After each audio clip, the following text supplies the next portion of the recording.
हमारे साथ जुड़े रहने के लिए न्यू न्यूज के YouTube चैनल को सब्सक्राइब कीजिए, साथ ही बेल आइकन को दबाइए न्यू न्यूज की खबरें सबसे पहले देखने के लिए।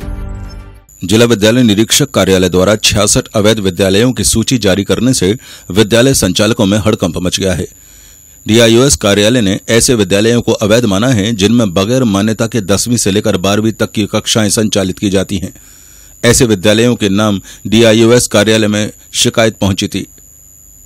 शिकायतों के बाद स्कूलों की जांच की गई और मामला सही पाए जाने पर कार्यालय द्वारा ऐसे विद्यालयों की सूची जारी कर दी गई। सूची जारी होने से विद्यालय संचालकों में भगदड़ की स्थिति पैदा हो गई है और अपने विद्यालय को वो सही ठहराते हुए जिला विद्यालय निरीक्षक पर दबाव बनाने का कार्य कर रहे हैं। बुधवार को धौलीप्याऊ स्थित कुछ विद्यालय संचालक DIOS कार्यालय पहुंचे और उन्होंने DIOS पर दबाव बनाने का प्रयास किया। चलिए आपको दिखाते हैं किस तरह ये विद्यालय संचालक जिला विद्यालय निरीक्षक पर दबाव बनाने का प्रयास कर रहे हैं।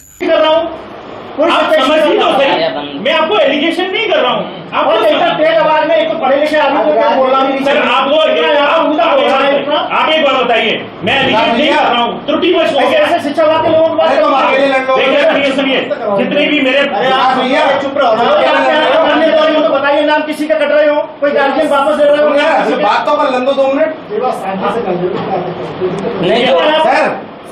सर मेरी आपकी बात भी दोनों लोगों की बड़ी वैसी बात है तो मुझे खुद चलना पड़ेगा और वैसी बात DM साहब को भी बताना पड़ेगा कि सर ये स्थिति है, समझ में नहीं आ पा रहा है, किसकी समझ में नहीं आ पा रहा है। फॉर्म दिखाया, आप उससे संतुष्ट है नहीं? मैं नहीं संतुष्ट हूँ। मैं तो ये जानता हूँ जब मान्यता हो जाती है तभी वो स्कूल चलता है, क्या कोई जानता है? आपके लाइसेंस या किसी का लाइसेंस लेते हैं तो लाइसेंस मिल जाता है, तभी हथियार खरीदा जाता है। ठीक है, ये बात अंतर है थोड़ा सा। मैं फिर भी मैं आपसे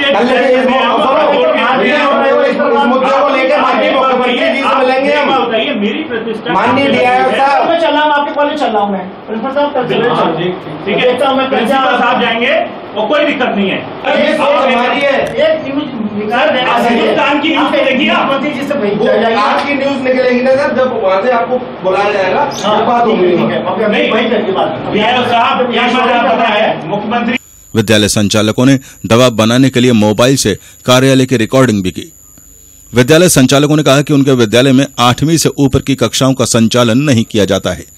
DIOS कार्यालय में कई जगह से प्रत्यावेदन आए हैं जिनके आधार पर DIOS कृष्णपाल सिंह ने एक 3 सदस्यीय कमेटी का गठन किया है जो 3 दिन के अंदर इन विद्यालयों का निरीक्षण करके स्थिति स्पष्ट करेगी।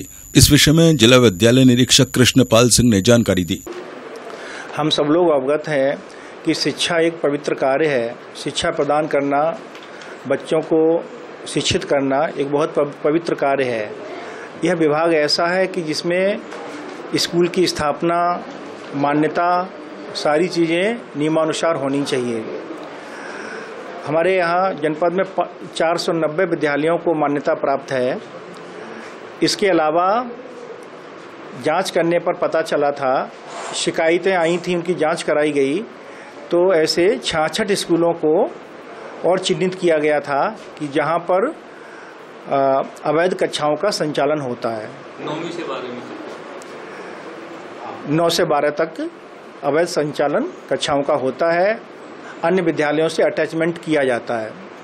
तो इस पर शासन ने, विभाग ने सख्ती का कदम उठाया और प्रदेश के प्रत्येक जिला विद्यालय निरीक्षक को निर्देश दिए गए कि ऐसे अवैध संचालित विद्यालयों को बंद कराया जाए, क्योंकि बाद में अनेकों शिकायत छात्रों द्वारा की जाती है कि उनसे अवैध वसूली की जा रही है, उनको परेशान किया जा रहा है, उनको TC नहीं दी जा रही, उनको अंक पत्र नहीं दिया जा रहा है। इस प्रकार की अनेकों शिकायतें आती हैं और अभिभावक परेशान होते हैं। तो सर इनमें से कुछ ने आपत्ति जाहिर की है कि उनके पास मान्यता है फिर भी उनका नाम डाल दिया गया है। हाँ, क्योंकि मैंने यहाँ पर 5 जून को चार्ज ग्रहण किया है, तो इससे पूर्व में जांच हो चुकी थी। तो अब मैं महसूस कर रहा हूँ कि हमारे 4-5 प्रबंधक लोग यह बता रहे हैं कि उनके यहाँ कक्षा 8 तक की मान्यता है और कक्षा 8 तक के ही विद्यालय कक्षाएं संचालित हैं। तो इसमें मुझे कोई ऐतराज नहीं है। वहाँ पर उच्च स्तरीय कक्षाओं का संचालन किसी भी दिशा में नहीं होना चाहिए। सर कोई जांच कमेटी आपने फिर से बनाई है? तो हाँ, मैंने पुनः राजकीय इंटर कॉलेज के प्रधानाचार्य, अन्य 2 हेडमास्टर्स की जांच कमेटी बना दी है और कुछ अन्य स्कूलों की भी सूची मिली है, उनके लिए भी जांच कमेटी बना दी गई है।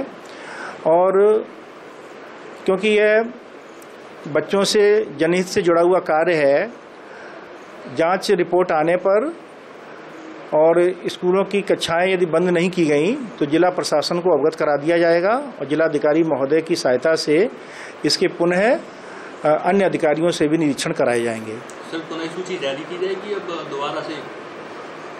नहीं, जांच रिपोर्ट आने पर जो स्थिति सामने आएगी तदनुसार इसमें संशोधन भी प्रेषित कर दिया जाएगा।